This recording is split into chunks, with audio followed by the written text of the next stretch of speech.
Hello guys, today I will show you how to make a coolest movie poster design like this.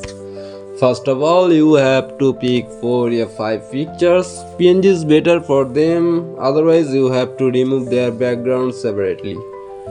Then convert them to black and white because we want to create a black and white movie poster. Then positioning them in their right places, create a border for specific image and erase the unwanted part. Take the sub brushes for masking properly and mask the image. It is depend on you how much you want to light your subject. The same procedure applying on other images, so make it quick.